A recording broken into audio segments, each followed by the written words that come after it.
Good evening. All right. I'm sorry, I grabbed the wrong piece of paper. It's one of those days. This regular meeting of the Judson Board of Trustees is hereby called to order at 5:30 p.m. I'm very pleased you have taken the time to join us this evening. As the Judson Board of Trustees, we are here to set goals and policies and oversee the management of the district. We are responsible for approving budgets, contracts, personnel appointments, and to listen to reports from the superintendent. We are not here to make administrative or management decisions pertaining to the daily operations of the district. This is the responsibility of the superintendent. In compliance with the state government code on open meetings, tonight's agenda has been appropriately posted. This is a meeting in public, not a meeting of the public. As our guest, you are welcome to observe and listen. These proceedings are being video and audio recorded and will become part of Judson's permanent legal record. In order that the tape adequately reflects these proceedings, please silence your mobile devices and refrain from talking while others are speaking. Since it is legally mandated that these proceedings are recorded accurately, I may have to ask for order periodically should I notice that disruptions are interfering with our recording capabilities. Once again, I extend to each of you a sincere welcome from the entire school board. Thank you for your interest in Judson ISD. We have established a quorum, and I will call roll. Okay, you can mark your attendance. Okay, we have 5 members present. Mrs. Poteet is running 2 minutes late, and Mr. Macias will be here a little bit later this evening. All right, then we will move on with our agenda. Oops, there we go. All right, up next is our Invocation and Pledge of Allegiance. Our community faith partner we had some scheduling conflicts, so next month we will have that. But tonight, instead, we want to highlight one of our employees who's agreed to give us our invocation, our amazing Director of Purchasing, Ms. Lynn Trevino. We're so happy you have volunteered to do this, so if we could all rise for the invocation and the Pledge of Allegiance.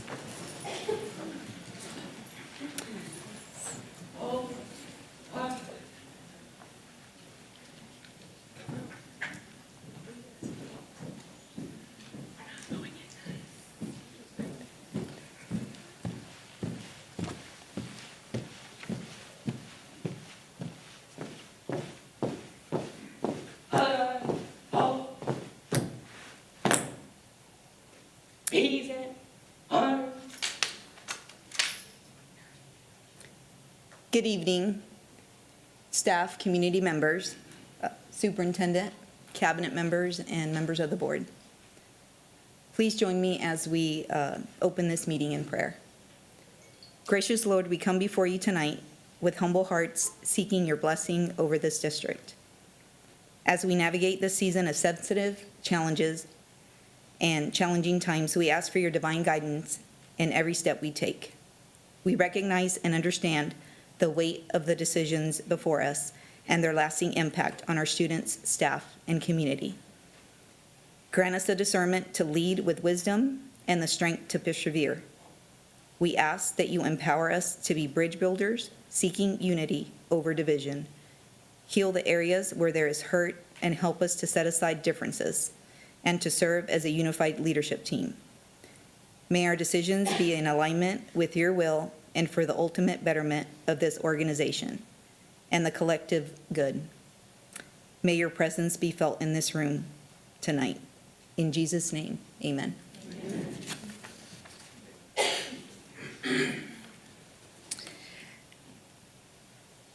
Our pledge reader tonight is Ashlyn Daly. If you can please come back and lead our pledges.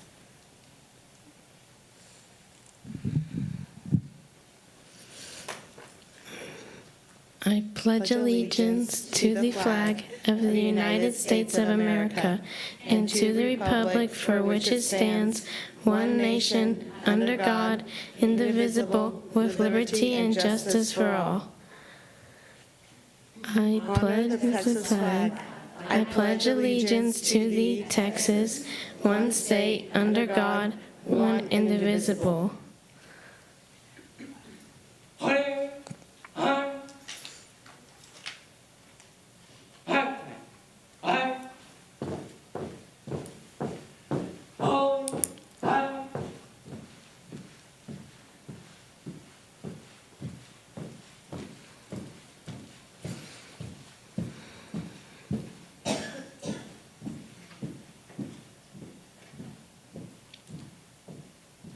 You may be seated. A round of applause for Ashlyn. Can we please have have our superintendent and board members down to join us. Ashlyn is a fifth grader from Salinas Elementary. She is a gifted and talented student who serves as secretary of the campus character and leadership team. She is a dedicated safety patrol officer who has never been late to duty, maintains perfect attendance, and consistently demonstrates kindness and respect towards her peers and teachers. Thank you for leading us in this pledge, Ashlyn.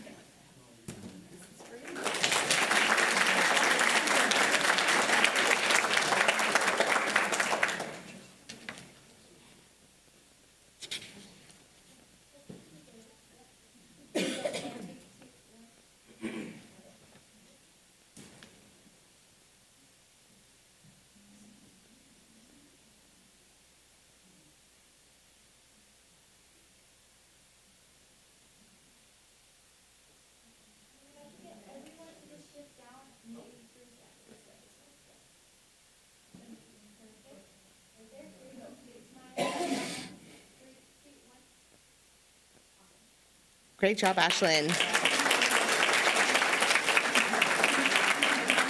If we can have our members of the Judson High School ROTC come back on in.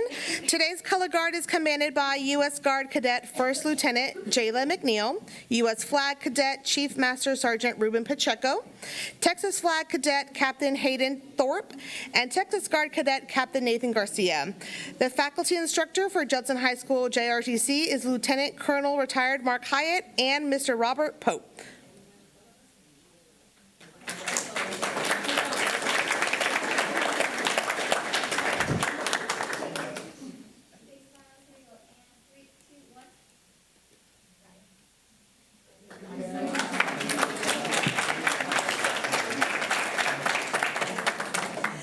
So tonight's recognitions include many talented students. To start us off, we would like to honor the Judson High School cheer team for their outstanding virtual national championship win at the National Cheerleading Association competition.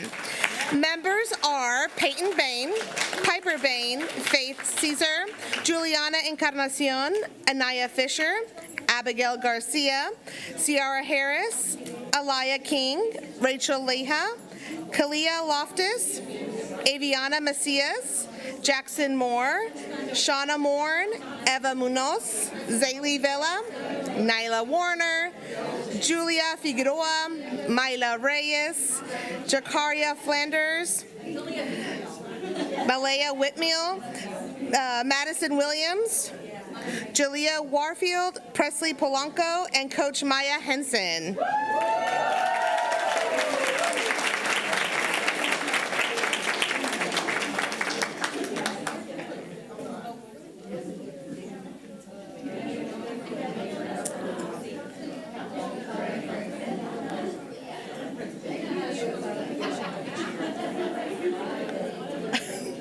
Ready, go.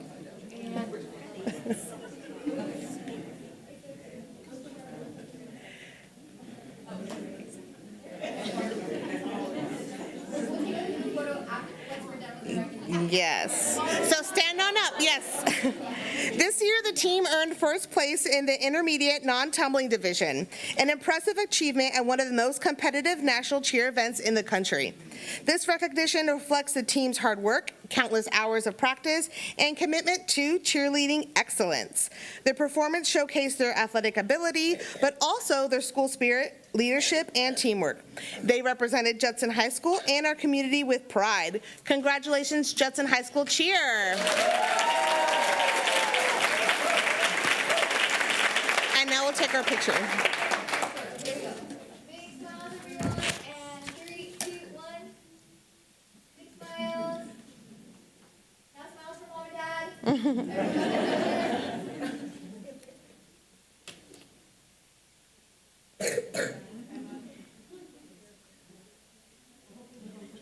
Good job. Congratulations, ladies.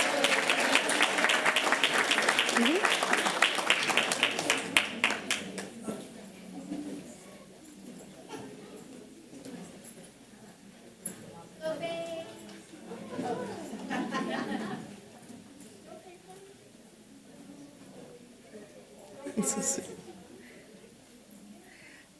Tonight, we are also excited to recognize the Veterans Memorial High School Texas All-State Choir students. We have Evan Avery and Layla Mata with here tonight, along with the director, Mr. Moody. These students all earned the title of TMEA All-State Musician in Texas. Only about 2% of students, which is about 14,000 students, begin this journey. The audition process reached this elite level. This journey demands months of disciplined preparation, early mornings, late evenings, mock audition, region rounds, area rounds, and the mental resilience required to continue striving for excellence. These students represented Veterans Memorial High School with true excellence and class. Excellent job, students.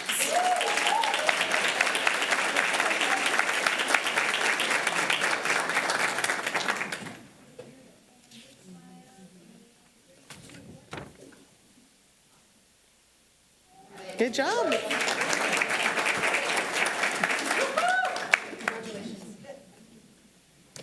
Tonight, we are proud to recognize our state wrestling qualifiers for the representing their schools and our district at the UIL State Wrestling Championships held in February in Cypress, Texas. Athletes from Judson High School, Maya Oliver, Mackenzie Johnson, Amber Porter, Layla Porter, Shania DeVore, and Coach Katie Figueroa. From veterans, A.D. Morrison and Coach Aiden De La Garza. From Wagner High School, Ashay Kumasumari, Ethan Morales, Adaya Reyes, and Coach Duarte and Garza.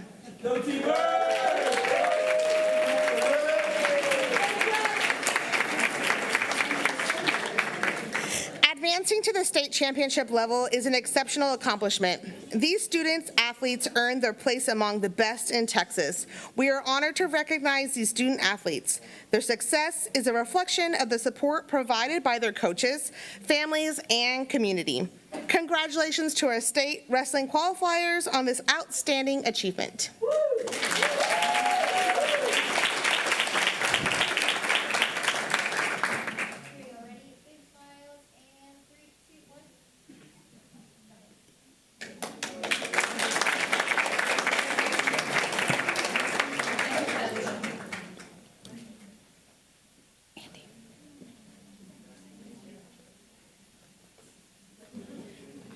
I'm in fourth grade.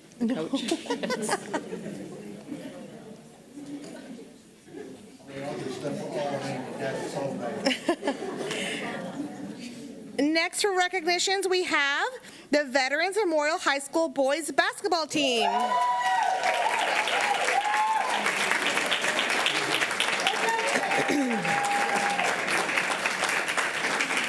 This team advanced to the Final Four at the state level.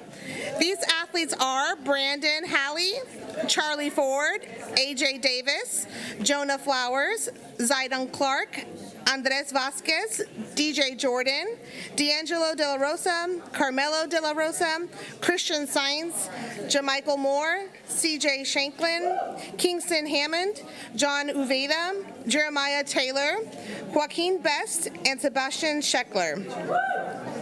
Their head coaches is Steve Pettis, assistant coaches, Devon Miller, Brian Thomas, and Gerald Epps.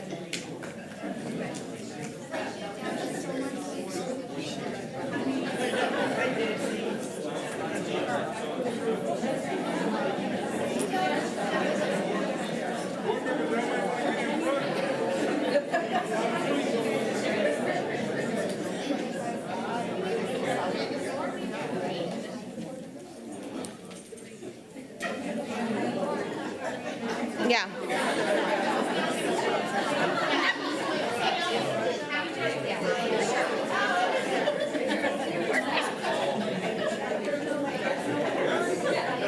Come in the front.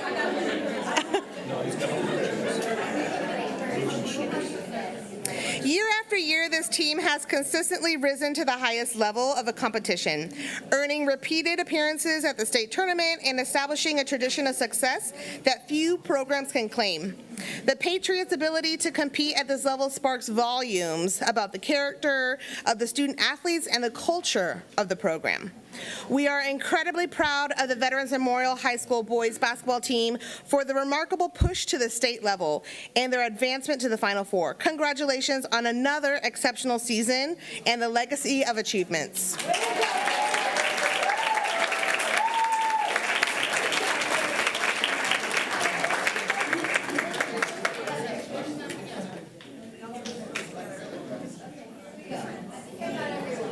Here we go, big smiles, and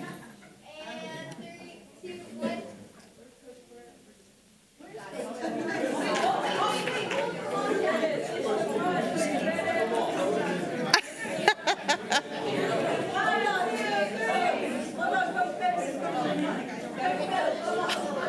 Because I can't see him. He's in the back. Kind of makes sense there.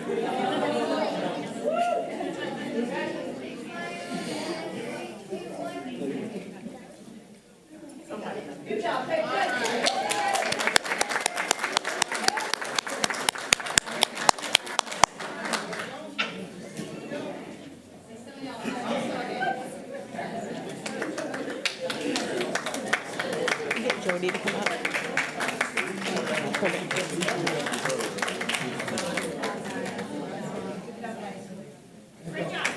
Congratulations. This last part of our recognitions, we are super excited to celebrate. One of the biggest contributors to academic success, helping students become confident readers.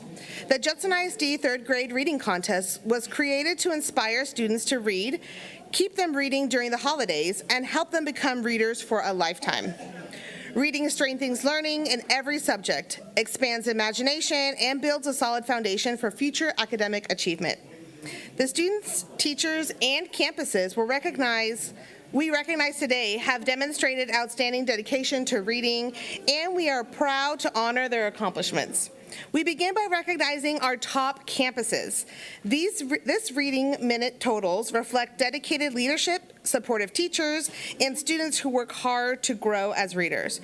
Our third place campus is Copperfield Elementary, who read 41,389 minutes. Congratulations, Principal Amber Gonzalez. The second place campus with 62,833 minutes read is Hopkins Elementary. Congratulations, Principal Terry Combs.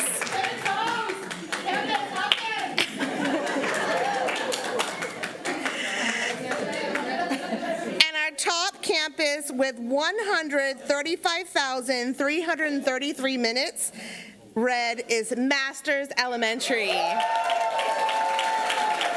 Great job, Principal Nada. Congratulations to each campus for creating environments where literacy thrives. And I'll have you guys stay up there because next we honor the teachers whose classes recorded the highest number of minutes read. Thank you for motivating students, fostering a reading culture, and preparing them for lifelong academic successes. Each of these teachers is receiving books for their classroom donated by Scholastic. In third place, from Hopkins Elementary, is Maria Pagan Santiago.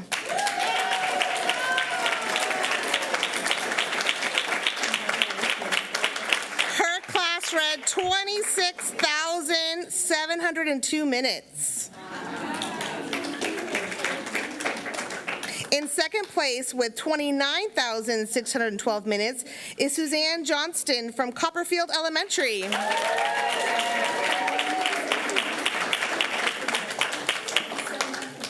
And our first place winner with 73,981 minutes is Amber Rixby from Masters Elementary.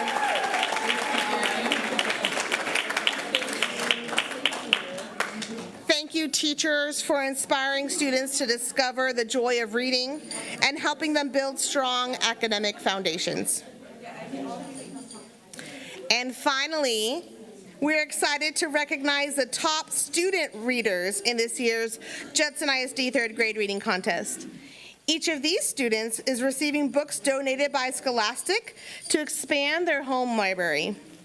In third place, who read 2,150 minutes, is Emily Pettis from Copperfield Elementary.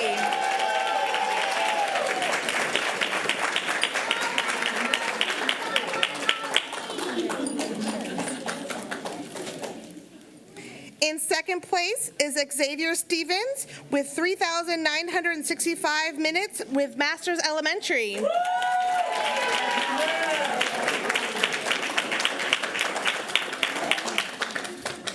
And finally, in first place with 4,500 minutes is Natalie Reyes from Hopkins Elementary.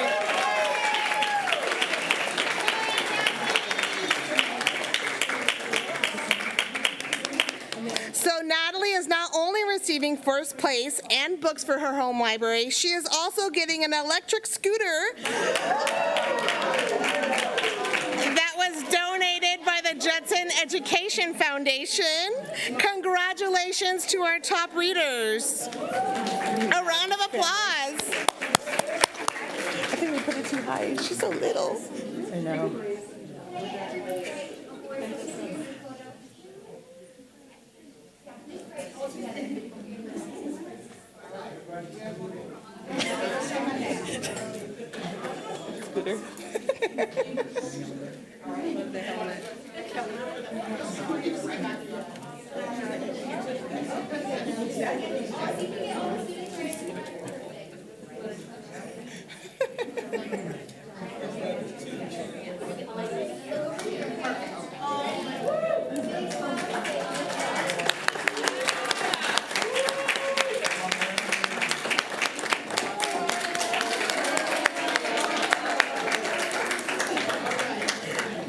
I know, she's tiny.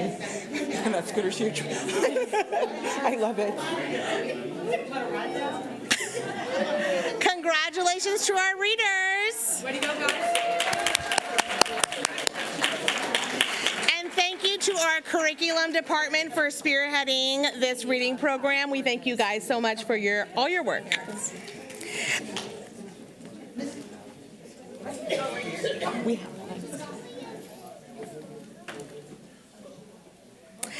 Our last award this evening is our Community Connections Award. The Judson ISD Community Connections Award honors an organization within the Judson ISD family that makes a significant positive impact on the school community through their dedication, collaboration, and innovation. Tonight, we want to present the Community Connections Award to Elizabeth Stamper from Scholastic.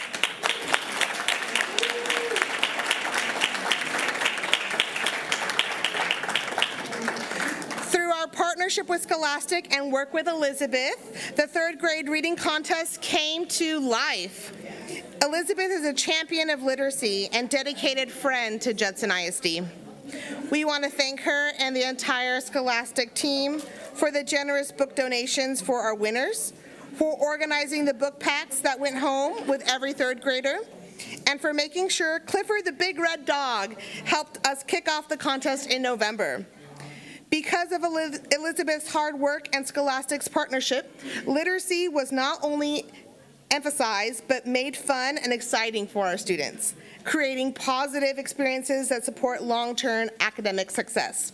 Thank you so much, Elizabeth and Scholastic.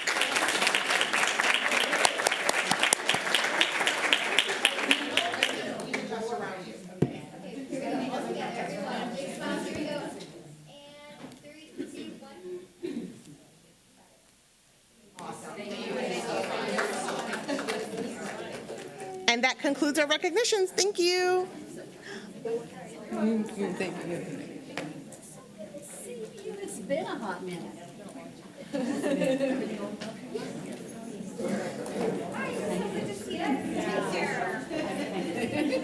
Elizabeth.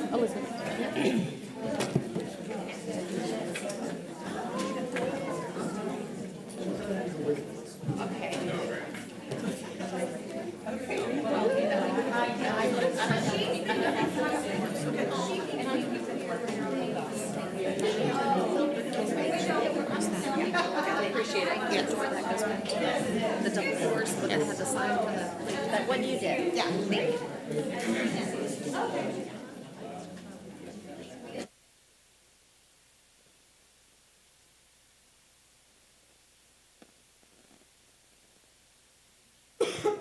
All righty, we're letting everybody who is getting home to make dinner get home to go make some dinner. So just for the record, sorry, Mrs. Poteet arrived at 5:05. I wrote that on my thing. So we now have 6 members present. All right, the next item on our agenda is the public comment period. This is the time for citizens, staff, parents, or students to provide their comment to the board. A meeting that is open to the public under the Act is one that the public is entitled to attend. However, the Act does not give the public a right to speak at such meetings except through the proper channels. Before we begin, I will remind our audience members of the board's procedures for handling public comment. Anyone who wanted to speak during the public comment portion of the meeting was required to sign up prior to the start of the meeting. Each public comment speaker will be allowed to speak a maximum of 3 minutes. Yielding of time to other speakers is not permitted. Speakers need to keep their comments civil and courteous and avoid using profanity. Speakers will not be allowed to discuss students who are not their own. While speakers may criticize any act, omission, policy, procedure, program, or service of the board, personal attacks or complaints about individuals will not be allowed. If you have a specific complaint against an individual, I am required to stop you and direct you to seek resolution through the district grievance process. DGBA for employee complaints, FNG for parent or student complaints, and GF for community complaints. Grievance forms can be obtained at any campus administration office or in the central administration offices. All right, our first public comment speaker is Mr. Gilbert Flores, and he will be followed by Ms. Amber Gonzalez.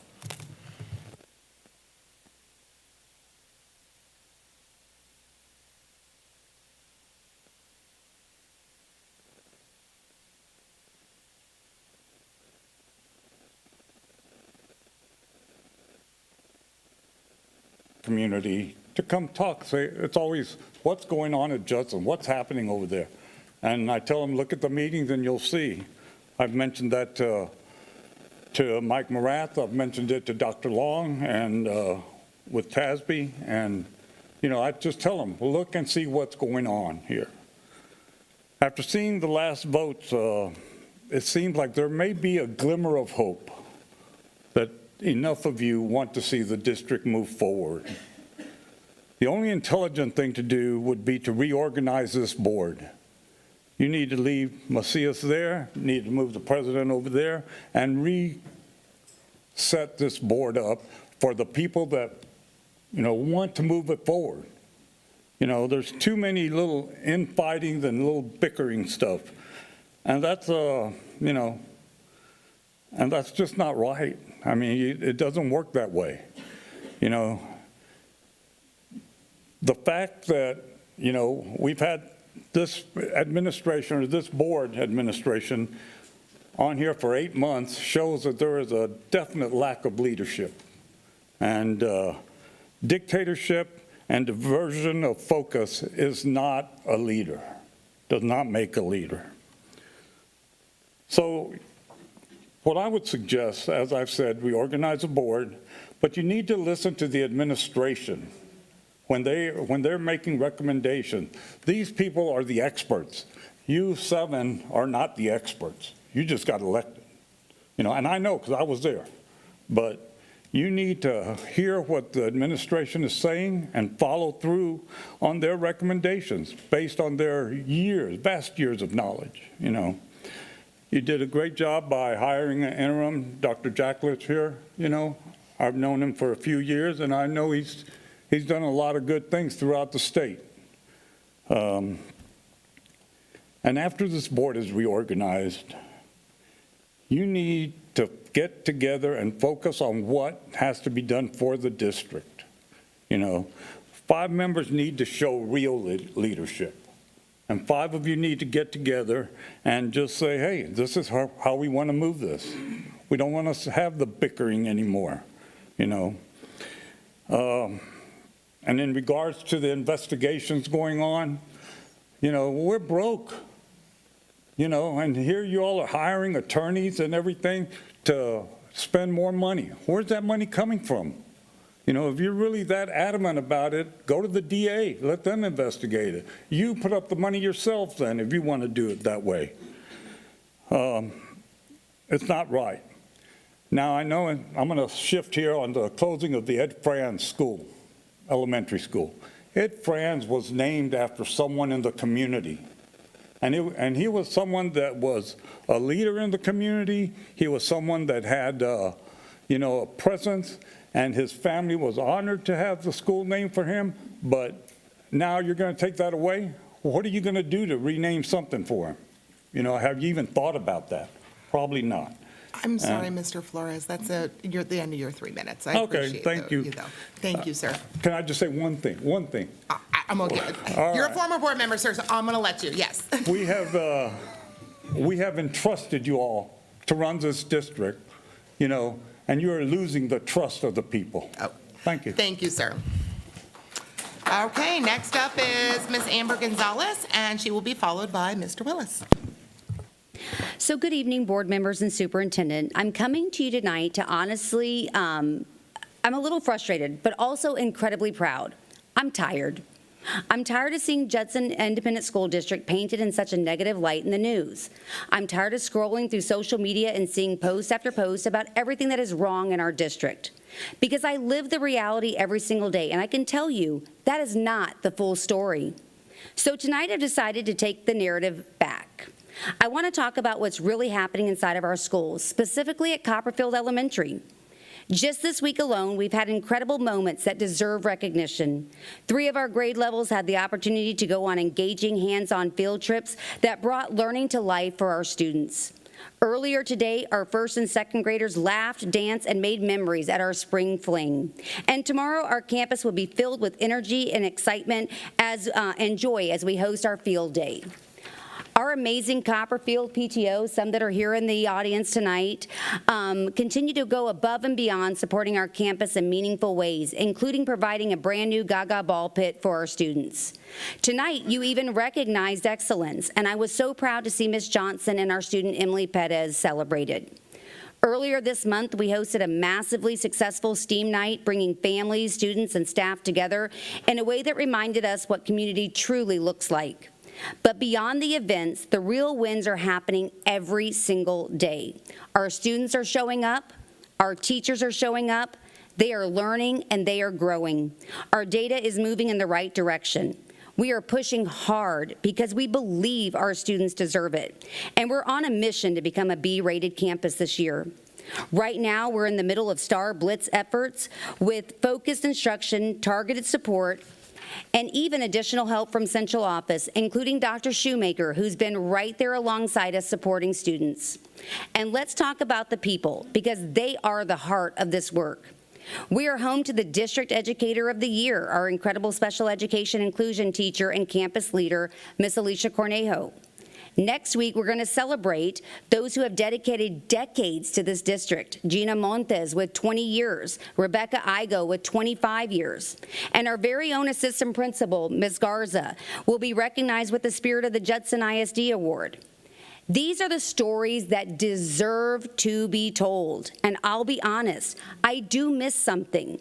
I miss the days when at the board meetings, when we heard the campuses that you visited, the classrooms you walked into, and the students you connected with, and the staff you encouraged. Because our campuses are doing incredible work, and it matters that it is seen. So tonight, I want to leave you with a challenge. To my fellow principals, invite your parents, your staff, your communities to come here and speak. Tell your stories, share your wins. Because if we don't tell our story, someone else will. And they won't tell it the way it deserves to be told. Let's take the narrative back. Thank you. Thank you, Ms. Gonzalez. All right, next up is Mr. Willis, and he will be followed by Mr. Evans. Well, good evening. Thanks for seeing me again today. Want to talk about what's coming up in the big gorilla in the room. That 800-pounder there, we've got some money to cut. Yesterday I read not transcript, but the minutes from the employees meeting with the superintendent. And there's some good information in there, but things that I want to talk about to urge this board to really look carefully at and be very, very careful with. We all know what the word diminishing returns means. I have 35 to 40 kids in a classroom. I'm a babysitter. I'm good at my job. Please don't get me wrong. I work real hard at it. But at 35 to 40, I'm a babysitter. At 30 to 35, the kids that want to learn something are going to learn something. And the ones that don't, sometimes they're going to get passed over a little bit. That 30 number is that sweet spot. 25 is the best for what kids can learn.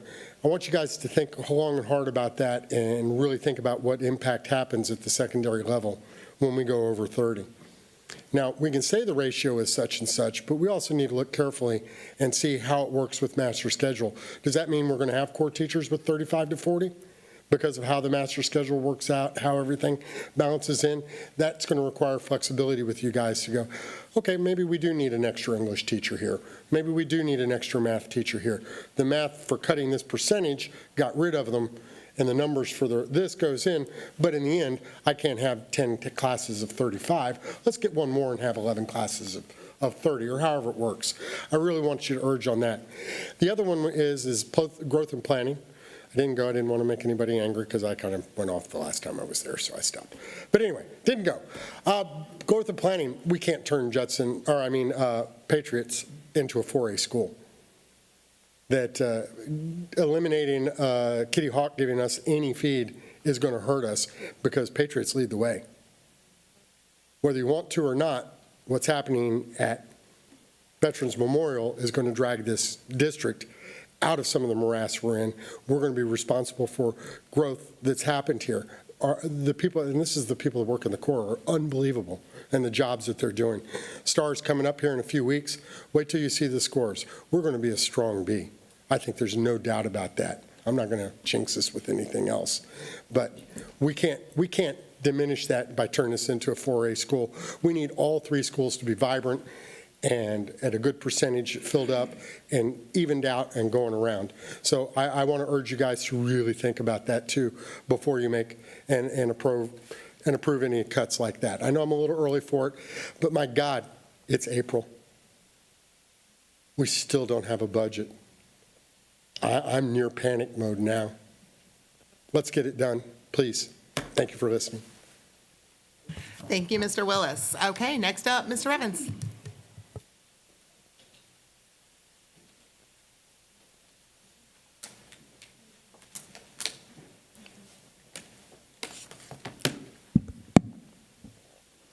Good evening to the board members, and all of the chair people. Thank you for having us out here, and thank you for allowing me time to speak this evening. First, I want to say the truth is what it is and not what you want it to be. And so to board leadership, the leader of this board, I want to tell you that somehow, some way that you've mistaken this leadership for manipulation. You treat integrity like it's just a slogan, but real authenticity is having the courage to be the same person behind closed doors as you are in the spotlight. We'll get on courage, and we'll talk about that again here in just a second. But instead, you use that position to abuse power while burning the bridge of this community's trust. The facts are very clear that in mid-February, the board voted 7-0 to investigate allegations of your misconduct. Since then, we have witnessed open interference, desperate delays, and at last week's meeting, you alongside Ms. Lee and Ms. Poteet attempted to finalize what we assumed to be a cover-up by voting to kill the probe into your own abuse of power. And guess what? You failed at that.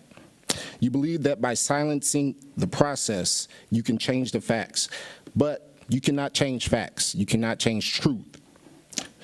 I want to specifically recognize Ms. Stephanie Jones. I want to say thank you. By casting that decision last week to continue the investigation, you put truth above politics, and that's what we need in the community. I appreciate you for doing that. I pray that you are protected from the retaliation that we witnessed months ago when a board member who is up there right now currently was berated by a local councilman simply for having the backbone to do her job. A true leader knows that the organization and that this district is bigger than any one individual that is up there right now.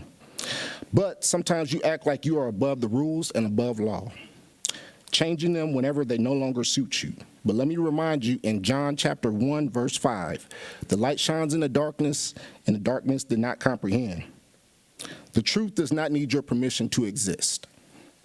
You may be sitting in that chair right now today, but this community does not respect your title or your authority that you think you have. You can try to hide the files. You can try to force us to respect a person whose character reveals nothing but an empty and hateful soul sometimes, and one that chooses to bury the truth rather than to face it. You need to get your act together, board. You need to get your act together. Thank you. All right, thank you, Mr. Evans. All right, we will move on to our regular agenda. Hold on, let me go find that. All right, we'll move on to the superintendent report. So I'll turn it over to you, Dr. J.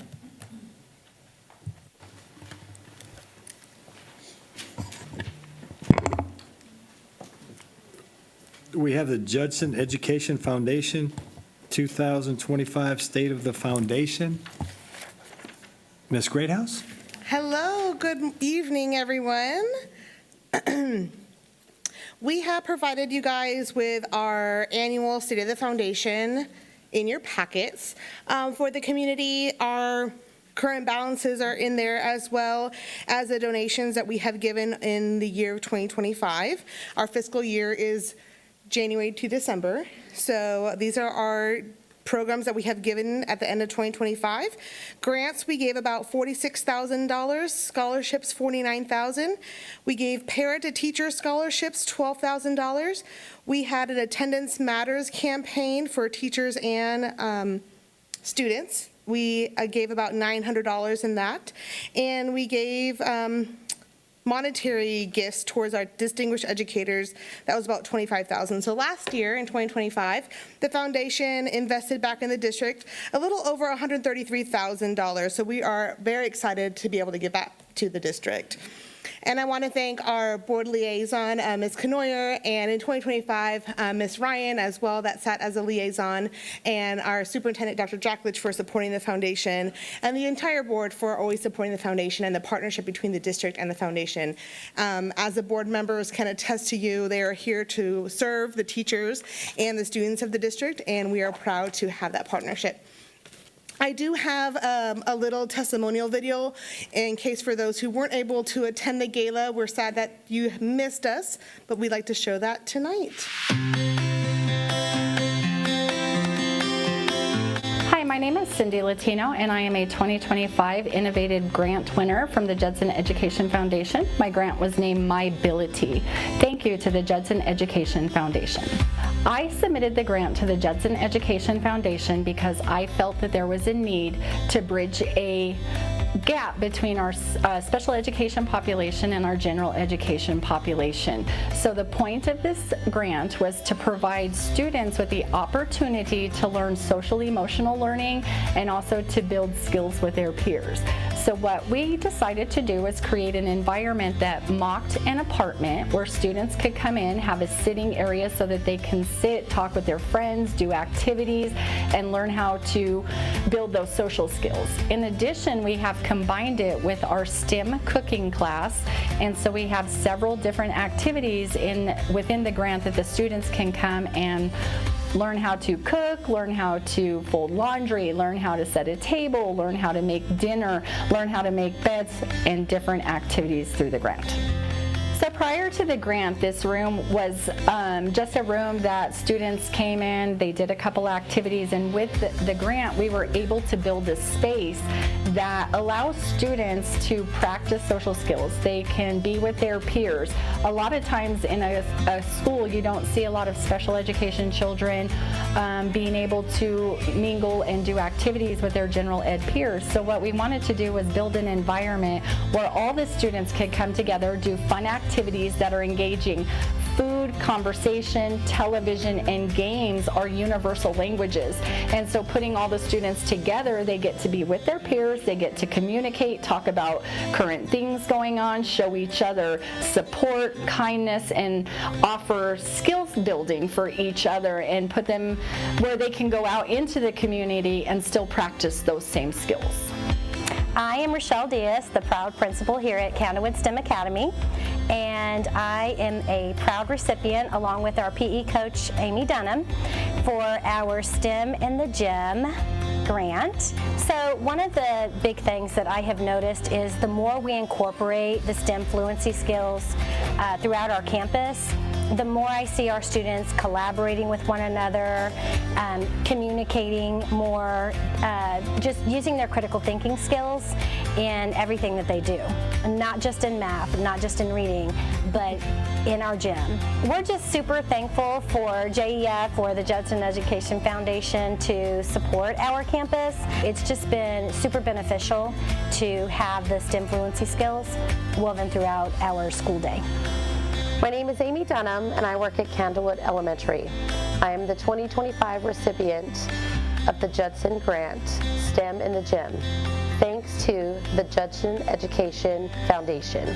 So when I knew the grant team was coming in, I wasn't sure if I had it or not.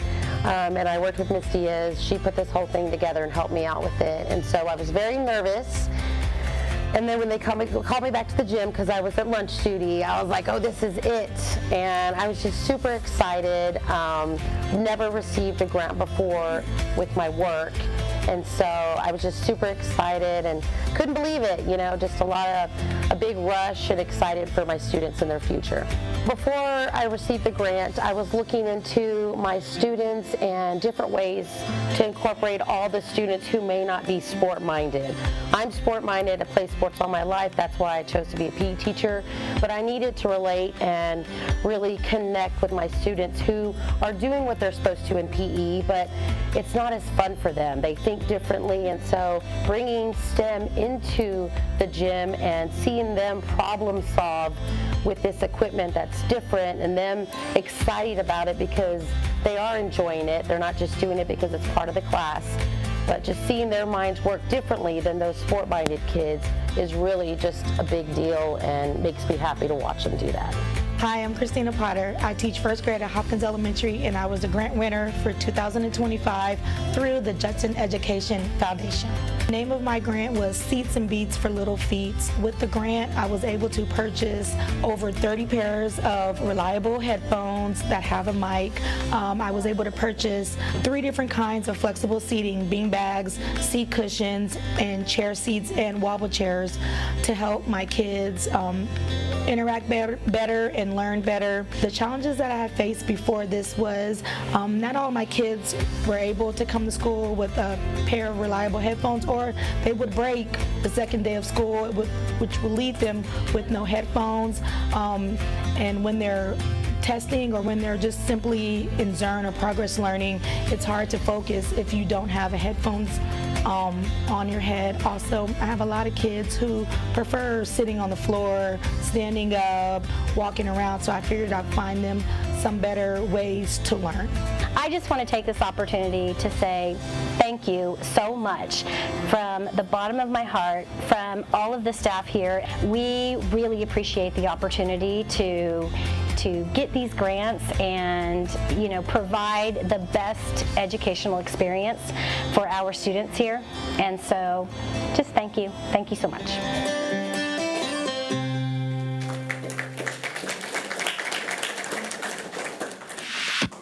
So just wanted, on behalf of the foundation, thank the partnership with the board and thank our donors always to support the district as well. So that is all I have, unless anyone has any questions for me. Ms. Kenoyer is the Jeff liaison. I know you usually like to say something, so I want to turn it over to you. Yes. Thank you so much. I just want to thank, pardon me, Ms. Greathouse and the communications team, because they bust their tails to get things done. Our board, our Jeff board, and our committee members and our volunteers work countless hours behind the scenes to create these events, to make sure that we're able to provide these scholarships and grants. And by the way, students, the scholarship window's open. Get in there, because we want to make sure we bring you a big check. But if you weren't at the gala, it was amazing. And I do want to thank all our partners who purchased tables and tickets to help support the mission of the foundation. We're doing amazing things, and I appreciate everybody who's got any kind of part in it at all. Thank you. Thank you. Okay, any other, I'm sorry, and I forgot to mark for the record Mr. Macias' arrival at 6:13. Sorry, I forgot to mention that, but so we have that in the notes. So, okay, any other questions or comments from the board? Dr. J, anything from you? I just want to reiterate what Ms. Kenoyer said. It was an amazing, magical evening, and everyone that was there had just an exceptional time. again, thank Lexi and her team for just doing an outstanding job. But most importantly, I think this was my first Education Foundation opportunity, and we had so many wonderful partners that were there that are so proud of their connections and commitment to Judson ISD and want us to do so well. And it really was uplifting. And again, kudos to you and your team, Lexi. Thank you so sir. much. Thank you guys. All right, yes, thank you, Lexi, and the whole Jeff board. So, all right, I'll turn over to you for your next report, sir. Our next report will be a bond and construction update, and Mr. Brooks will take us through that. Good evening, Madam President, trustees, and Dr. Jackledge, here to present the construction report. 2 items of note that I would like to share tonight is, one is the Wagner High School chiller that we installed over the spring break. It was installed successfully, and it is currently running pretty smoothly. No issues reported there. And then also, I'm happy to report that tonight we will be bringing a substantial completion report for the district-wide playgrounds. All the playgrounds have been turned over to the campuses. We're just doing some last-minute punch list items, but the students are using the playgrounds, and everything is going well. Stand ready to answer any questions. Okay, any questions on any of the construction projects? Okay, I don't see any. I'll let you keep going, Dr. J. Our next item is the intruder detection security audit, and Dr. Gosh will take us through that. Okay. Good evening, Madam President, board members, and Dr. Jackledge. This month, we have had 5 intruder detection audits done at Woodlake Elementary, Candlewood, Judson Learning Academy, Judson Early College Academy, and Selma Elementary School. 4 of the campuses had no findings, and we had 1 campus that did have a finding that was procedural. If you have any questions about the specifics of that, we would be happy to answer that in closed session. Okay, I'm going to presume no questions on that one, and if we do, then we have that listed for closed session, so we'd prefer to ask those outside of lots of ears. So, okay, all right, I'll let you move on to your last report then, sir. Our next report is staffing and vacancy report, which you can find in your agendas. We have Ms. Davis, who's going to share with us where we stand right now and maybe give us just a little bit of update on what we're doing to address our staffing for next year. Yes, sir. Good evening, Madam President, board members, and Dr. Jackledge. This evening, we're sharing our staffing and vacancy report summary, which includes a total of 9 administrators, 45 teachers, and 27 paraprofessionals for a total of 81 total vacancies. Those are the current vacancies that we have. Knowing and understanding that 4 schools are being consolidated next year, the HR department is working diligently to take a look at the vacancies that we have and the number of personnel that are being consolidated and being able to place each one currently. The first step in that process was to meet with the members of each of the campuses face-to-face. That process is done. We are now taking a look at the surveys that they selected, the staffing vacancies that we have, and being able to place each of the members within the current vacancies that we have.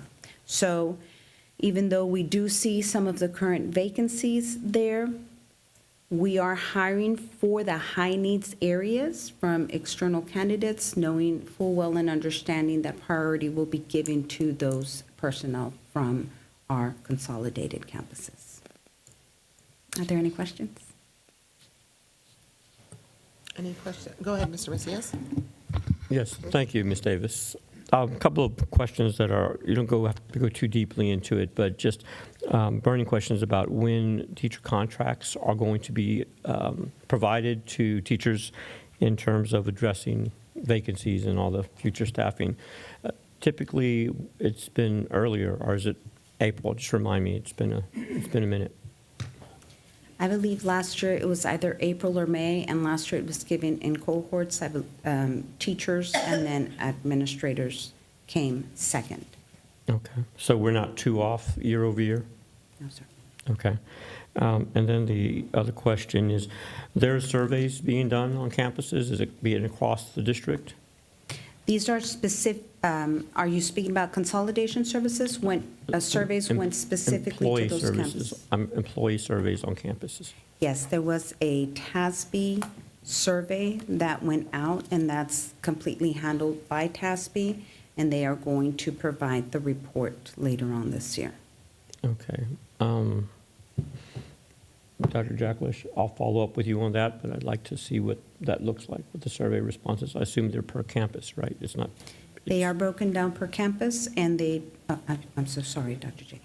They are provided by campus. There's a complete breakdown. It looks similar to the same reports that we've received over the last 3 years. Okay, thank you. Yes, sir. Okay, any other questions on the staffing report? Okay. Anything else on superintendent report then, sir? All right, we are going to roll right on to the consent agenda. I'm going to pull A because we have one set of minutes to pull off that list, but I will look up and down the line to see if there's any other items or any items that anyone wants to pull. So I'll look down this way. Mr. Macias, any items? No items to pull. Ms. Jones? No, ma'am. Ms. Lee? Ms. Canoyer? Nothing. Ms. Stanford? D. D. Okay. And Mrs. Potteet? Nothing. Okay. All right. I'll make the motion then, since I wrote those down. I move that we approve the consent agenda items B, C, E, F, G, H, I, J, and K. Do I have a second? Second. Okay, motion by Ms. Ryan, second by Ms. Potteet. And we'll proceed to vote on the consent agenda. Go ahead and cast your vote. All right, motion passes 7-0. Back to agenda item 5A. First, shout out to Miss Betty Holmes, because I think we had 9 meetings in the month of February, right? So so those of you who watch at home on 1.5 speed, Ms. Holmes has to watch every single one of these meetings multiple times and capture every little nuance, and sometimes 15 motions on the same item. So this is a great opportunity to say thank you for what you do and the superhero speed at which you are producing these minutes as it is. The board appreciates you so much.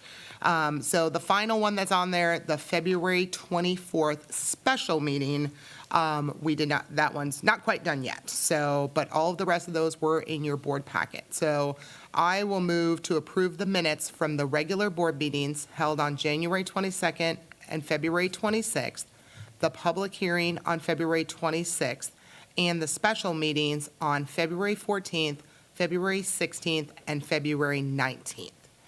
Do I have a second? Second. Okay. Motion by Ms. Ryan, second by Ms. Potteet. Any discussion in the minutes or any issues? Okay, we'll proceed to vote on the minutes. You can cast your vote. All right, and motion passes 7-0. All right, now we'll go on to 5D, and I'll turn that over to you, Ms. Stanford, for your questions. Just a quick question. We're increasing the contingency amount. It's less than 1% by my calculation. But I just wanted to be sure that the changes that we're needing are not, are they because we made change orders, or they ran into some issues with construction? As the ongoing construction is going on over at Cibolo Creek, there are things that are coming up that need to be done. And so the contingency that we did have was spent down due to other things that happened. If you recall, the HOA issue that we had over there, Yeah. the gate and all that stuff, we would use contingency funds to pay for those things. And so we would then have to replenish the contingency so that the things that are coming up now can be paid for as they are encountering those projects.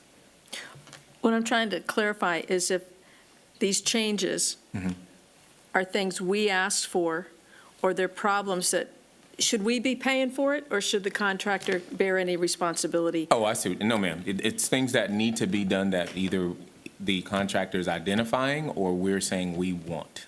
And you have a list of them in the packet. Yeah, I saw. But yeah, those are not like problems that have arisen. Those are things That are beyond us. They're things we're. Correct.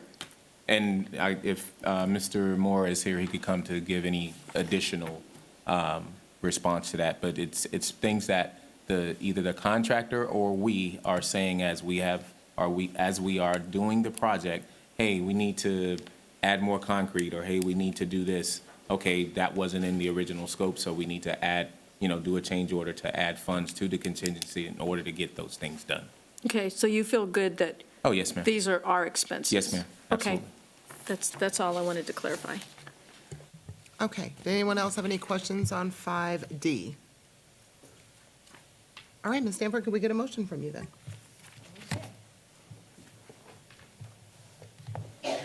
So I move that we approve the construction services contract amendment supporting the Cibolo Creek Middle School project in bond 2022. Second. Okay, motion by Ms. Stanford, second by Ms. Knoyer. If no other questions, we will proceed to vote. All right, motion passes 7-0. All right, we have wrapped up our consent agenda. We're going to take a quick pause because we did have 3 proclamations that we just approved. So I'm going to start with the first one, which is Assistant Principals Week. So JISD Assistant Principals Week is an opportunity to honor assistant principals and acknowledge their key role in the achievements of Judson ISD schools and students. These individuals work tirelessly to bolster teachers, motivate students, support their principal, and create a positive learning environment. We, the Judson Independent School District Board of Trustees, do hereby proclaim April 6th through April 10th as Judson ISD Assistant Principals Week and urge students, staff, and parents to express their appreciation to our assistant principals for their hard work and dedication to Judson ISD students.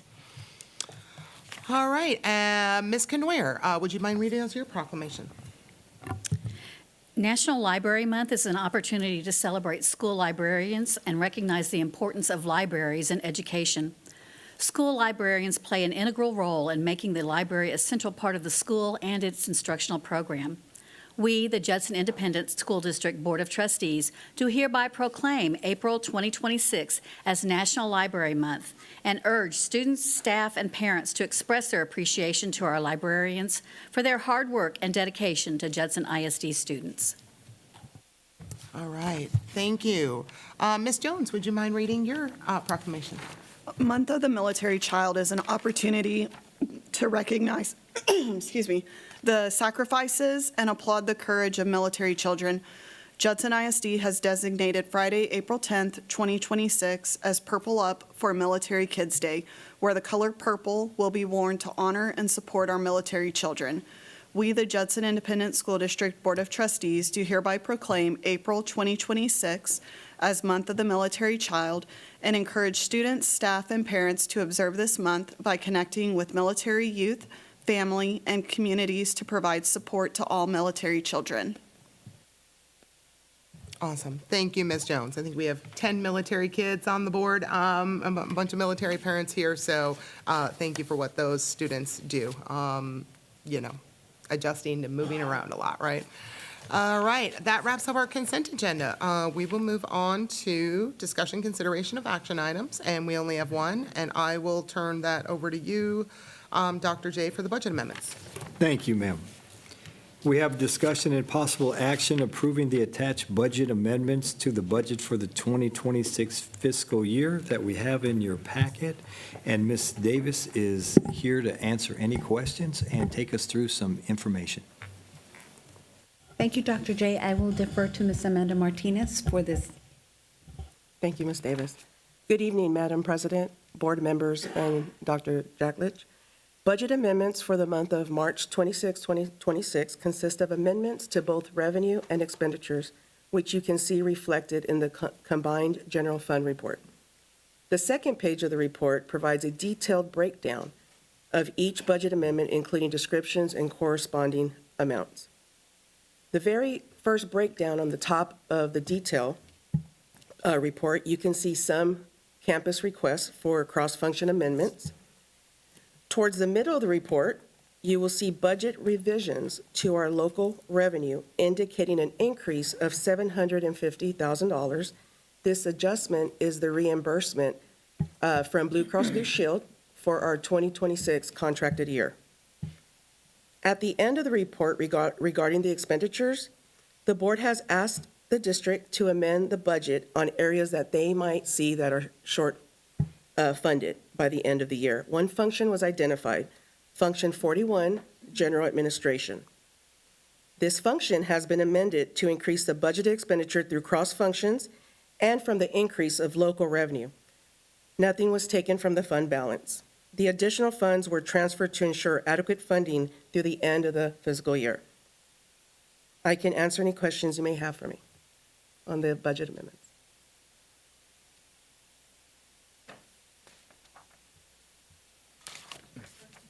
Sorry, looking up and down the line for anybody to wave or not. I'll just say Was that you, Ms. Carr? Yeah, Okay, I was watching I'm for trying the to hit my secret button and signal. look. I couldn't find it. So, all right, go ahead, Ms. I Canoyer. just want to thank our finance department for looking so carefully and making sure that you're following what we asked and making sure that we have the funds available for everything that's needed so that we have a better view of exactly where we are in the budget. Thank you so much. Yes, ma'am. You're welcome. Go ahead, Mr. Macias. Yeah, I'm trying to skirt the line here because I know this is not directly, thank you, by the way, for the information you guys provided. But Dr. Jacklish, just any updates on budget meetings that we'll be having in the future? Yes, sir. The first thing we have is our budget work session, where we have on April 6th, that talks about our plan to address not only the budget deficit, but also boundary alignments. And then as we go from there, and the decisions and directions we receive from the Board of Trustees will then determine how we start developing our budget for the upcoming school year. And then that's when we'll really get into the nuts and bolts. Okay, you don't have to dig too much deeper than that. Just appreciate that. That's all I had. Thank you. Okay, if no other questions, can I get a motion on 6A? I move that we approve the budget amendments to the budget for the 2026 fiscal year as presented. Second. Okay, motion by Ms. Canoyer, second by Ms. Stanford. And we'll proceed to vote. All right, and motion passes 7-0. All right, we'll move on to discussion items and reports. And Mr. Macias, I will turn it over to you for 7A, discussion of 1882 partnerships. Yes, are we on schedule to get out of here earlier than So usual? you just jinxed us, Mr. Macias. I'm thinking not even the jinx will mess that up. So I think it's inevitable. We're going to go home Okay, so way talk early. fast, Mr. Macias, then, since you now said it. I'm daring You the jinx. wished it into the will of the world, I am so daring go, it. sir. So over the last couple of days, there's been a lot of media attention, but just really a growing attention to 1882 partnerships at SAISD and Edgewood. And I did attend the Edgewood ISD meeting to hear the board discuss the new 1882 partnership. And I had an opportunity to talk to community members as well as board members from SAISD about their efforts to now adopt an 1882 partnership. So naturally, that's part of the reason why I put it on the agenda for us to talk about what that might look like. I will tell you that my assessment of what's happened at Edgewood ISD as well as San Antonio ISD was an adamant they had to. There was no recourse based on where they were. We still have a little bit of latitude, and that's really what I wanted to explore, because TEA does not give a lot of options. If you're in a position where you need to consider it, it's because you're trying to keep TEA intervention away from the district. And so naturally, wanting to talk through where we are in terms of our intervention potential. And I know that just so you know, I see Dr. Saunders and Dr. Duak-Toppin, and they have their MOI data. I mean, they're ready to roll, I can tell on the response. And it's interesting because part of why I believe Edgewood and SAISD both had to entertain these partnerships is because their MOI data was not showing that they were going to achieve the appropriate goal. So with all that wrapped around, I don't think we've ever had a 1882 partnership in Judson ISD. I'm not against them, but I'm also not eager to run that direction as well. It's one of those things that if it makes sense, the community feedback I've had, just for the sake of dialogue, is that community members don't care ultimately about if it's a charter school or 1882 partnership. What they care about is academic outcomes. And that's where you have some issues with, are these partnerships really going to change the direction? So again, just for the official record, I am not advocating that we have an 1882 partnership, but I do want to make sure that if we have to consider it, just like SAISD and Edgewood had no choice, when would that conversation be real? Because certainly we don't want intervention of TEA coming in for academics. So I just leave that question there, Dr. Jacklish, our administration, to sort of give some perspective on that. Sir, would you like us to give you some perspective right now? Okay, that would be wonderful. We talked about that at length in our meetings, and since we've been here together for the last 6 weeks. And I have so much faith in our principals, in our teachers, in our curriculum staff, Dr. Duhart-Tompin, Dr. Saunders, and everyone in curriculum instruction. And I'm so proud of the work that we're doing right now, sir. And I'd just like them to have an opportunity to tell about where we are and what our feelings are for our future. We carry our data around, we do. So I do want to say that we did have this discussion with Dr. J, and where we are right now is not where we were last year at this time. And I will say that in looking, we usually see a big dip going from BOY to MOY, and we didn't see that dip this year. And that's with the change in the curriculum that we had with math. We have worked tirelessly since May of last year to make sure that we were putting things in place to ensure that our teachers and our students would have what they need to be successful on STAR. And so we've done the research also, and I do believe that we're not there. Just like you just said, we're not there for an 1882 partnership. I think that the work that we've done this year is going to get us to where we need to be. I believe in our schools, I believe in our kids, I believe in our teachers and our principals. We are firing on all cylinders, my friend. It's impressive. It's impressive. We have some, I'm going to say, unofficial partnerships going on that are helping us sort of move the ball forward. We just finished some walks today with Dr. Price at Region 20, and he's working some data for us to be able to look at district-wide trends. He has been incredibly gracious to put us on a fast track to be able to give us some data that will give us some insight as to district-wide trends at the very end of May, beginning in June, which is perfect timing, because then we have the opportunity to turn this around with our principals and talk about these are things that we can address as a district to help move the ball forward. I absolutely love 99% of what Dr. J says. One of them sticks with me over and over and over again, and that is here in Judson ISD, we need to get away from silos of success to systems of excellence. 55.8 square miles of excellence is what we're shooting for next year. And I think we are poised and ready to do it, and we don't want any help. We want to do it on our own, and we want to be able to say that we did this, and we did this with our teachers, and we did this with our community, and we did this with the support of the board, and we want to be able to say that we did this with fantastic leaders and a fantastic CNI team. So we are excited, and we are poised and ready to go. Well, I appreciate the confidence and obviously doing additional research on it. The help was really questionable. Will these partnerships really produce? What is the name of the group that just went into Edgewood? Third Future, something like that? Third Future? They pulled out of Beaumont when they realized they couldn't get Beaumont to turn around, and then Beaumont had intervention take place. So, yeah, they'll cut and run. So I certainly want to make sure we're doing something that's helping. But my other concern is specifically with Kirby and Metzger. I've been also singing the same song, and when I did speak to TA directly, we talked about this too. And I told them we're going to succeed. You're going to see the turnaround plan because we've been talking about it since the summer. We will succeed. I believe that. But the contingency, the thought in my mind is if we don't meet the threshold, and just for my understanding, the community understanding, do these campuses need to go from a F to a C to meet the turnaround plan? So we're targeting both Metzger and Kirby being C campuses by this August. And if they don't, where would that leave us? Say it's a D, and I just want to understand what that looks like so we can start to forecast some plans. What if? The turnaround plans are actually 2-year plans. So when we were tasked with writing a turnaround plan for the 4 campuses that were identified, we had to write a plan for this year, 25, 26, and for next year, 26, 27. Now, in the case of Kirby Middle School will no longer be a school in Judson ISD at the end of this year because it will be turning into Kirby STEM, because the last group, the last grade level, which is 8th grade, will be moving into the STEM, Kirby STEM, and that will be the only CN number that will be in existence because of under the LASSO grant. That was the turnaround plan. That was their design plan that they had to submit to the state.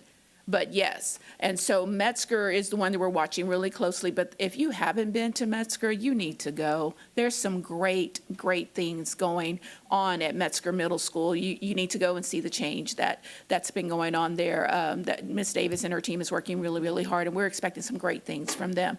And so, like you said, yes, they need to get to a C, but even the state realizes that you have to give people time to get there, because going from an F to a C, been there, done that, Yes. is not easy work. And so they recognize that, and so that's why it's a 2-year turnaround plan for those campuses. I guess, I'm sorry. Go ahead. Sir, Dr. I'd Jacklish. also like to add, one of the things that I am so impressed with coming to Judson ISD is we have a really good partnership with Region 20. And Jeff Goldhorn, Jeff Price, I've had several conversations with them since I first arrived. And we're telling our story just like our principal told our story earlier. And Region 20 is doing a lot of this work for free for us because they believe in our story. And when we are successful, then the Region Service Center can also report to the state that they were part of the Judson turnaround as well. And so for them to believe so much in us that they're willing to give us so many resources, and knowing our situation financially, and we're getting so much in return, we're really excited about the outcomes. We had a TEA visit today at our campuses, and we had a TEA visit last week, and they were thoroughly impressed with the work that we're doing. And I can't emphasize that enough. And I think our ladies will be able to say we were very thankful and appreciative of the tremendous feedback we received from TEA when we were here. Yes, sir. Well, then, just to recap then, thank you. It looks like we're on a 2-year plan, so there's not, but we do have still one other opportunity. Clearly, we are ahead of where SAISD and Edgewood ISD are because, again, the scenario is very different for them. And so I'm confident and will continue to remain confident as I talk with community members about turning around. Metzger recently did get some criticism, but I think folks have a perception. They need to see the turnaround as well. Because the reason that comes up is because now they're trying to figure out where their kiddo is going to go from Judson Middle School. Are they going to try to put them in Metzger? Are they going to try to put them at Kitty Hawk, or what that's looking like? And there's some apprehension. So certainly this is great for us to communicate that we are doing much better academically, and these campuses will turn around. That's all I have. Thank you. Thanks for all that. I guess any other discussion? I'm not hearing a lot of, nobody's ready to jump on to 1880. Oh, maybe Laura is. Oh, I'm sorry. Go ahead, Ms. Stanford. Sorry. No, I wasn't jumping on at sorry. 1882. Okay.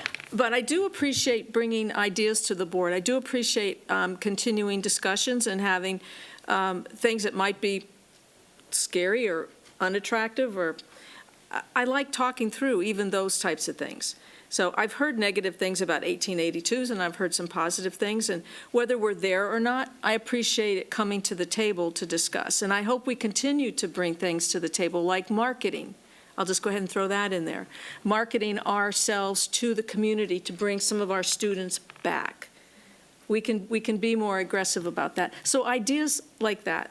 I want to continue to be forward-thinking, creative, innovative, and be an open board that discusses ideas that are pro and con either way. So I appreciate that.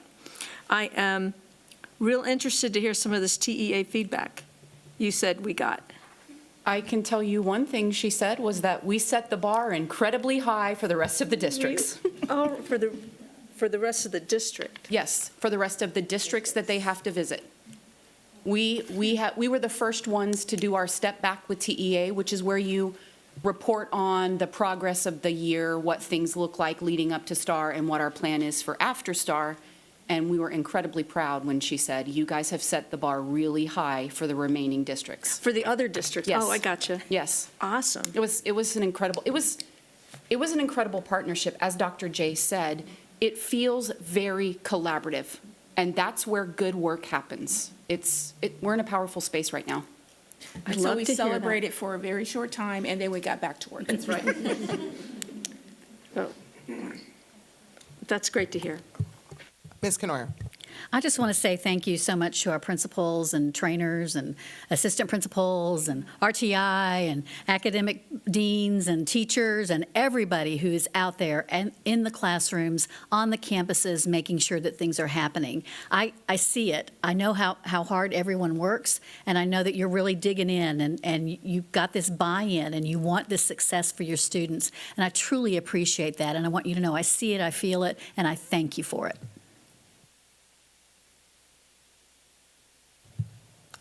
Oh, was somebody else waving at me? Me. Oh, go ahead, you. Yes, sorry, Ms. Poteet. I just want to start off by saying thank you so much to Dr. Saunders and Dr. Toppin. Your enthusiasm it's captivating, and it raises me up. And sometimes I think we all just need a little boost.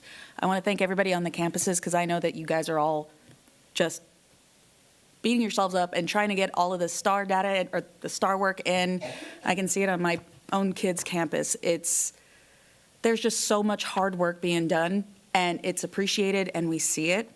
And in regards to 1882, I've also spoken to my community. I've gone out and spoken to some teachers and some administrators. I've not heard too many positive things about 1882, and I think that bringing the discussion at this point was a little premature, because I know that it did cause a little bit of turmoil, and I had a few phone calls. But I have the utmost faith and confidence that you guys are going to turn this around, and that we won't have to go and look for privatization of our public schools, because essentially from what I've been reading, that's what this 1882 thing is, and I don't support that. Public schools need to be remaining public. Also, I just wanted to thank Amber Gonzalez. Thank you for saying what you said on the podium. I think every single one of us on this board need those constant reminders as to why we're sitting here. I want to hear about your schools. I want to see your schools. I want to hear everything amazing that's happening in our schools, because I know you guys are producing and I know you guys are working.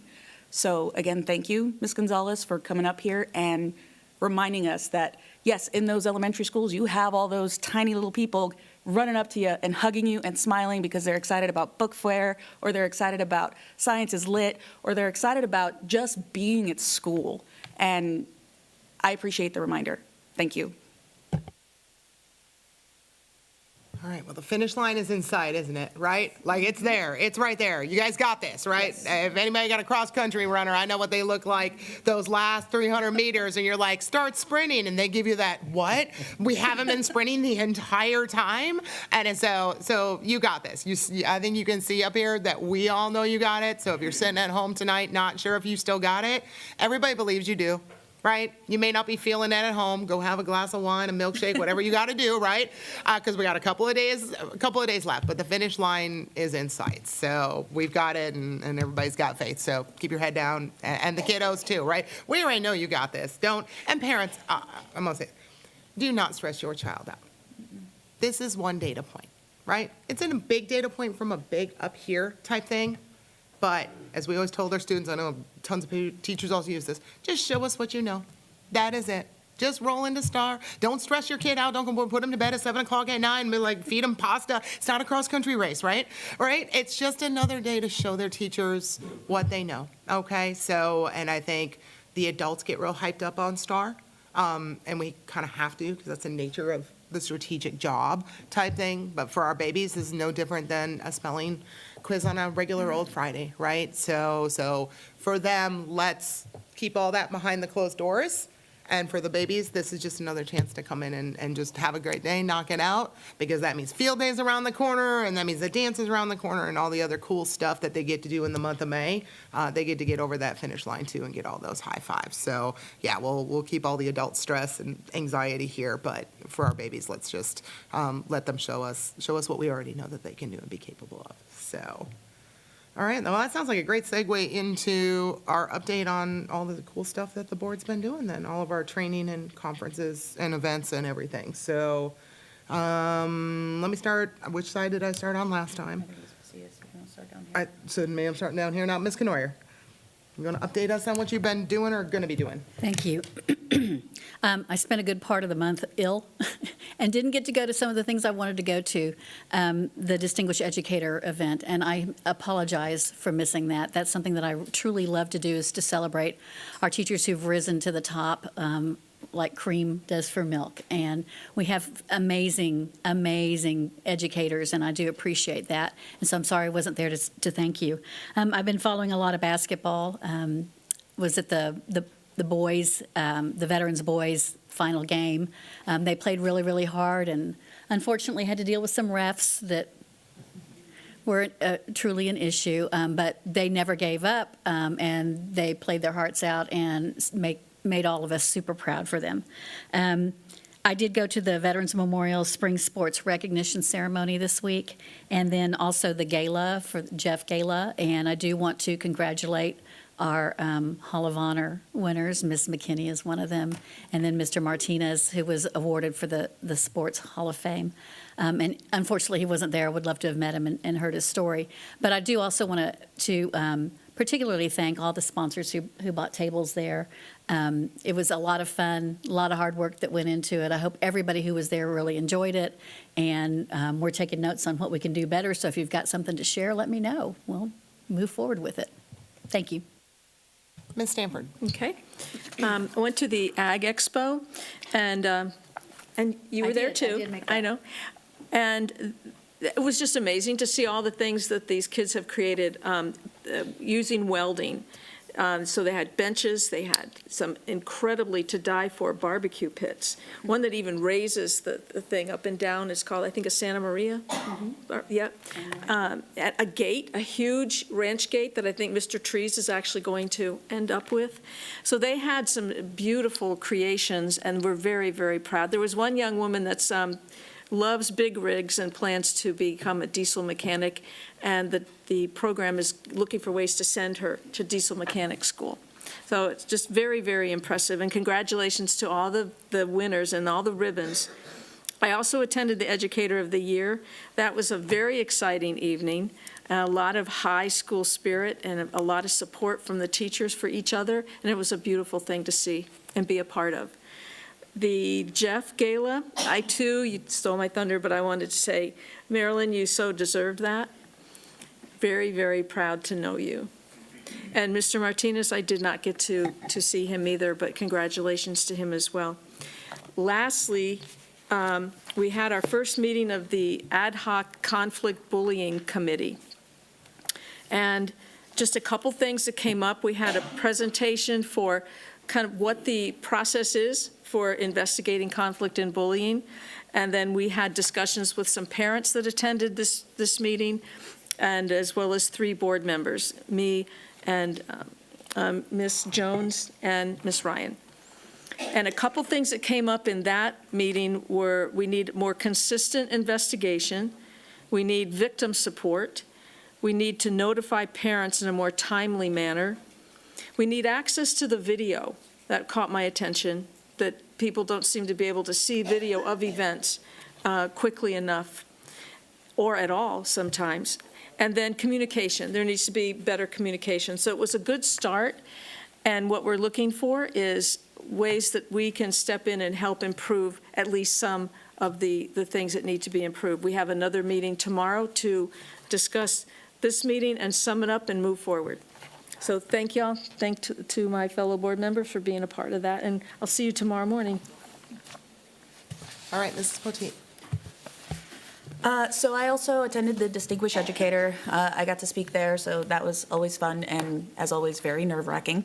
And it was just great to see everybody come out and just support the amazing educators that we have here in Judson. I was also at the iPlay tournament here earlier this week. It's always a lot of fun to see a bunch of elementary school kids just running around.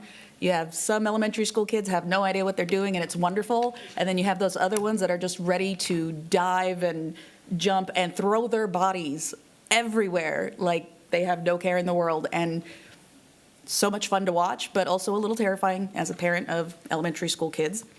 And then I also attended the Jeff Gala, and that was my first Jeff Gala. So next year, you guys have a really high bar to meet, just as an FYI, because that was an amazing event. It was a lot of fun. And of course, I want to congratulate Ms. McKinney. I'm sure you're going to get congratulations all up and down the board here because you are amazing. And you looked amazing. You really did. Yeah, that dress was amazing. Great dress. So thank you for everybody, the Jeff Gala partners, and just the Jeff Foundation. It was a great event. And then also this week, I've been spending every day at Crestview working the book fair because I love book fairs. And to all of the other elementary schools and middle schools, if you have book fairs, please invite me. I love them. They're my favorite thing to attend because reading is still to this day one of my favorite things to do. And just being able to encourage the students that are there and push them to get that book and put down that toy is absolutely one of those favorite things to do, and it makes me happy every time, even though they roll their eyes at me. So that's pretty much what I did this month. Thank you. Mr. Macias. I don't know, this month went by real fast, but it's been a productive month, and I think most notably having an opportunity to speak to students and share wisdom with them. I had a chance to speak with the Hispanic Honor Society at Wagner High School, and it dawned on me that Judson has never invited me. Wagner for all the time, so I'm going to have to talk to Judson. But it was, again, seeing our future and knowing where their focus is very enlightening, and it's something that I need to see when I'm out there. Also had an opportunity to attend a Kitty Hawk event on the emergence of AI, and I thought I attended that with Ms. Stanford, a very informative event, really thought-provoking about what's happening. And of course, the gala is phenomenal. It is my 16th gala, so again, they never get old, and they're a lot of fun. And I will just echo, it was just nice to see you, Ms. McKinney, get some recognition. And I loved my post when I said, who has more time in the boardroom? It's not me, it's you, because that is so true.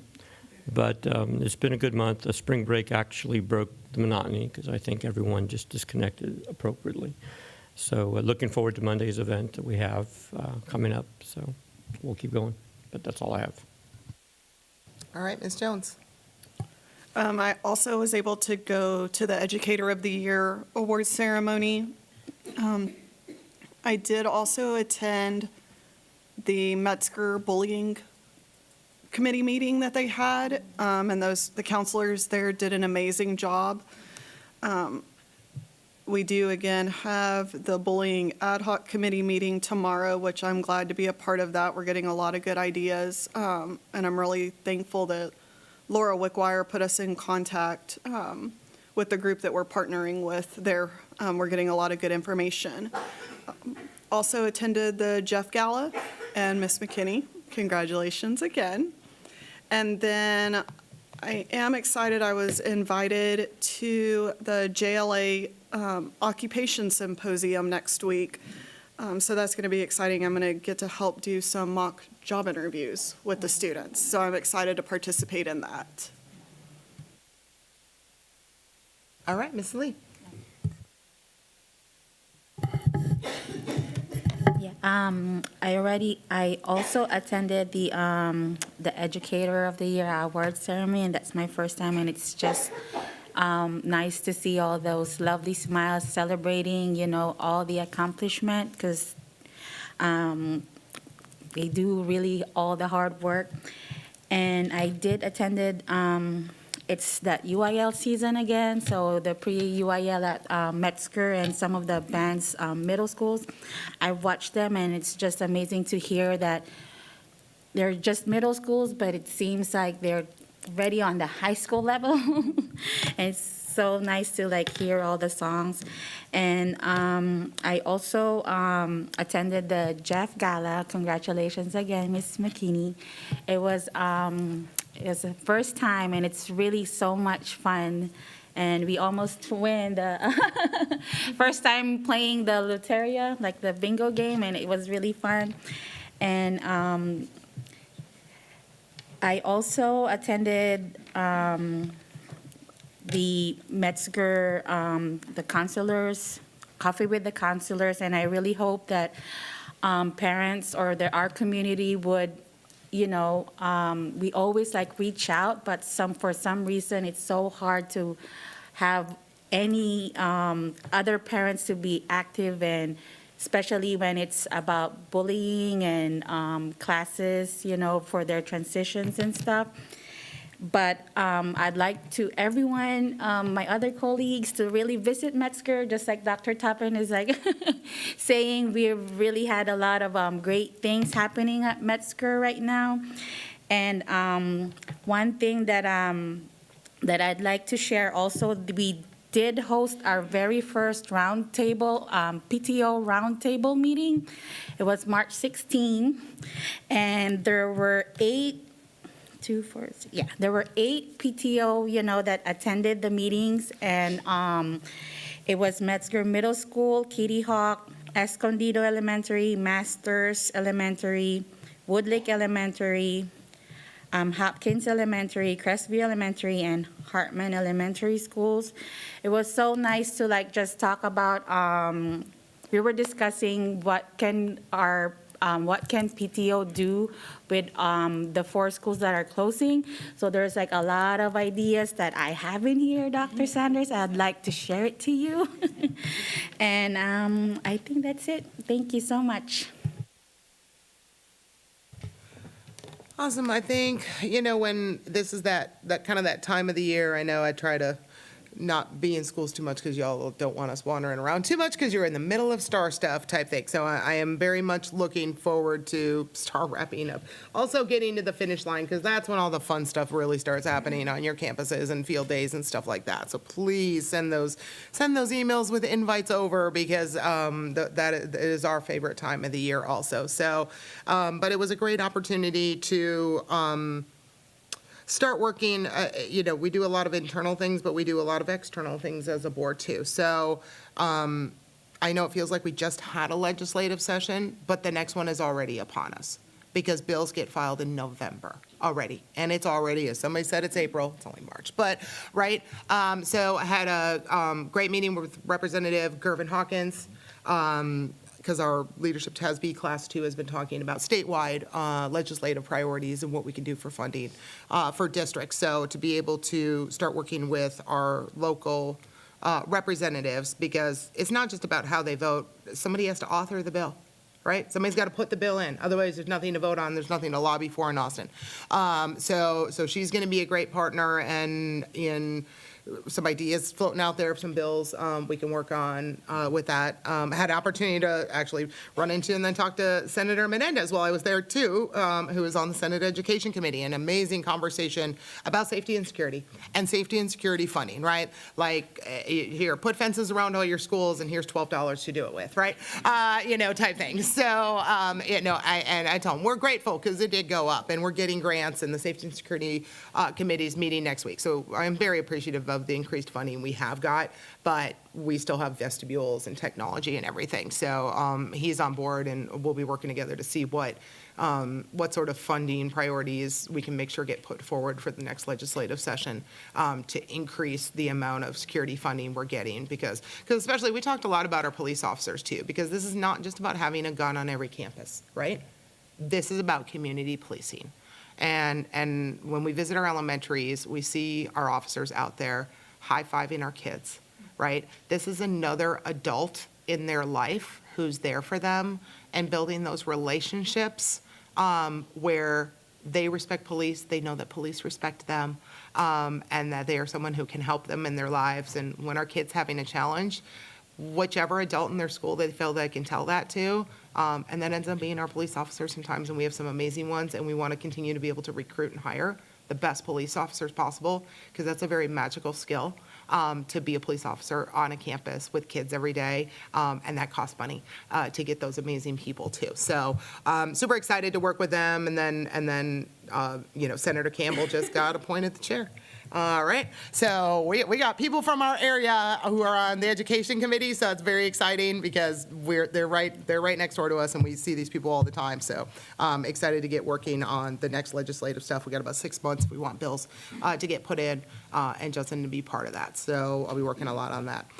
Coming up next month, I've got Skills USA. So excited. We got kiddos from all 3 of our high schools. I don't know if Kirby Middle School's going. They made it to state 2 on something on Skills USA, but I don't know if they're going. If I get a list from Dr. Steele, if you're listening. There, yes.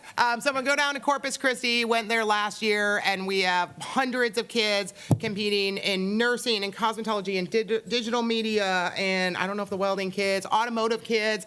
There's just, all of our CTE programs are represented there. It takes a lot to get to the state competition and be able to watch them compete at that state level. So I'm excited to go down there April 7th through the 11th or whatever that is, and want to make sure I stop by again and see all of our different students from all of our different things compete. And then after that, I'll be in Texarkana. My Texas bucket list. I'm hitting all the corners with leadership. TASB, never been to that area of the state ever before, so super excited to go see Texarkana ISD, and then I can't remember what the second ISD we're going to also is, but yeah, continue to bring back all those good ideas. So yeah, it's going to be a very busy month of April, but please get the calendar invites into the board, right? Just send us an email. Send it to Betty, send it to us, send a carrier pigeon, post, whatever, tag us in Facebook, whatever you have to do. We want to be there, and so if you invite us, you're probably going to see one of the 7 of us try and show up, and who knows, you might get all 7. But yeah, we're super excited post-STAR visits to restart again. So, okay, I think that's all I got. Anything else, Dr. J, before I announce closed session? All righty. The board will now adjourn into closed session pursuant to the following sections of the Texas Open Meeting Act. Pursuant to Texas Government Code Section 551.074, discussing personnel, the personnel report, and updates, including new hires, resignations, and administrative appointments. Pursuant to Texas Government Code Section 551.076, discussion regarding intruder detection, security audit, and security devices. Pursuant to Texas Government Code Section 551.071, consultation with attorney regarding legal updates pertaining to the superintendent employment investigation, administrative leave, and the proposed termination of Superintendent Dr. Milton Rob Fields III's employment contract during the contract period for good cause. Pursuant to Texas Government Code Section 551.074, consider and discuss updates related to the superintendent employment investigation, administrative leave, and proposed termination of Superintendent Dr. Milton Rob Fields III employment contract during the contract period for good cause. And the time is now 7:12, and we are in closed session.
All right. The board will now reconvene in open session. The time is, I always put my phone away, so I have no idea. 8:11. It is 8:11 PM. No final action, decision, or vote was taken by the board while in closed session.